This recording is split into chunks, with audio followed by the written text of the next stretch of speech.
Alright, we're replacing the plugs on a 2012 Nissan Frontier, 4-cylinder obviously. And just a couple of items to be aware of. If you haven't discovered it already, you do need to remove the intake manifold and just basically set it back in order to get access to cylinders 2, 3, and 4. Number 1, you can get to it actually, but 2, 3, and 4, they are completely obscured by the intake manifold. So you need to remove that in order to get access to it. Beyond that, it's pretty straightforward. You do have, let's see, 5 fasteners on the manifold next to the head. You've got a stud on number 1 and 4, and then you have bolts that thread into the areas around 2 and 3. And you do have these smaller gaskets on the intake manifold itself that need to be replaced. I do recommend that. And also, you can kind of see right now it's pretty clean inside here. This is obviously a port injection, not direct, so but in any case it's reasonably clean. But I did clean some of the just build up out of the way while we're in here. And I do recommend replacing the ignition coils as well, just because risking going another however many miles, 50k, 100k, whatever, then having to pull everything apart again just to replace the coils wouldn't really be worth it. So while you're in there changing the plugs, go ahead and replace the ignition coils also. The other thing, the plugs were not in really bad shape, but they're just showing wear, as you can expect. These are NGKs, and this is essentially the factory plugs. As you can see, not in really bad shape, but obviously they're in need of being replaced after about 115k. Truck may be running a little bit lean, but again, all factory settings, so not showing the issues of overheating or anything like that. And again, NGKs, replacing them with NGKs as well. And the other thing, I actually use NGK ignition coils also, just because they're high quality components.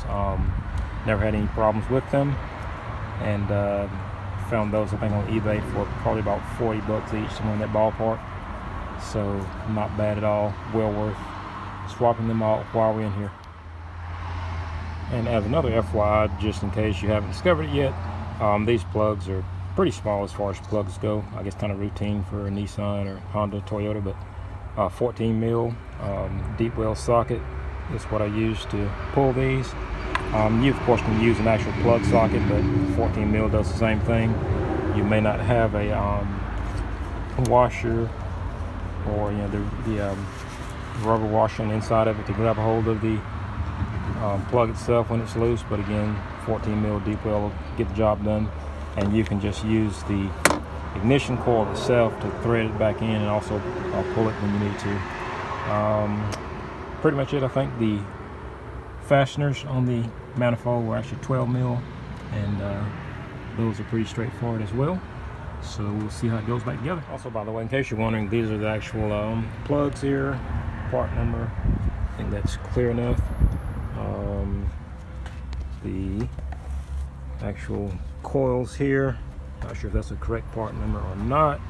Sometimes they'll have different factory numbers that aren't necessarily part numbers, but anyway, this is what we got, so we'll get those installed. Also the factory part number on these coils, I think you can see that. Pause it. And the other thing too, with these coils and plugs, 2, 3, and 4, like I mentioned, it's necessary to remove the intake manifold. But number 1, once you've got the manifold and stuff just out of the way, it's hard to get to with the manifold set back. It's actually a lot easier just to pull number 1, swap out the plug and the coil before removing the manifold. Anyway, you can still do it either way, but that's kind of the deal that I'm running into here on this. So like I mentioned, that's pretty much everything so far, I think, of note. And we'll get it back together and see if there's any other issues. As mentioned, from the intake manifold on the injector side, as we can see, these have a bit of buildup in them. I'm not sure if someone had overfilled the oil reservoir, if we just got some dirty fuel, or have run some fuel system cleaner or whatever, but we can clean that also. and just kind of make it a little bit cleaner while we're in here. So as you can see, we've pulled off 4 of the interface gaskets that seal the intake manifold to the actual cylinder head. So we got that cleaned up and ready to go, and we should be ready for reinstall. Alright, so I think the biggest FYI on getting the intake manifold connected and secured and all that is just to make sure you remember where your fasteners are, because you're looking at a composite manifold bolting to an aluminum head, and then with new gaskets. So once you torque it down, of course you want to sequence it correctly and not over tighten it, so you're gonna have to find those bolts at least 2 separate times to pre-tighten and then final tighten them, so that it is without any type of without any type of intake manifold leaks. So anyway, make sure you do that, sequence them properly, pre-tighten and then final tighten. So you have to locate everything at least twice to get that correct and make sure everything seals without any intake leaks. So that's a big FYI. One other item of note, I did take apart the throttle body itself in order just for access.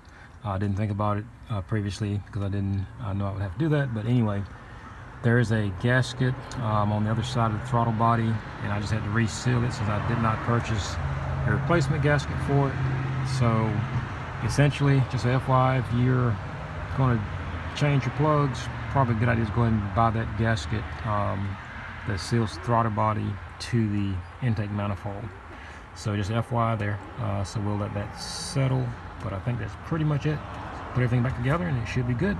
Thanks for listening. So here we are, everything reassembled without issue. One thing I did mention, there's a bracket underneath the throttle body that I actually took apart, and it's pretty easy to see and get to. You can see this bolt right here, and that one just makes it easy to get to everything. One other item, I would have swapped out this PCV valve as well, just knowing how close you are to it, but you can still get access to it otherwise.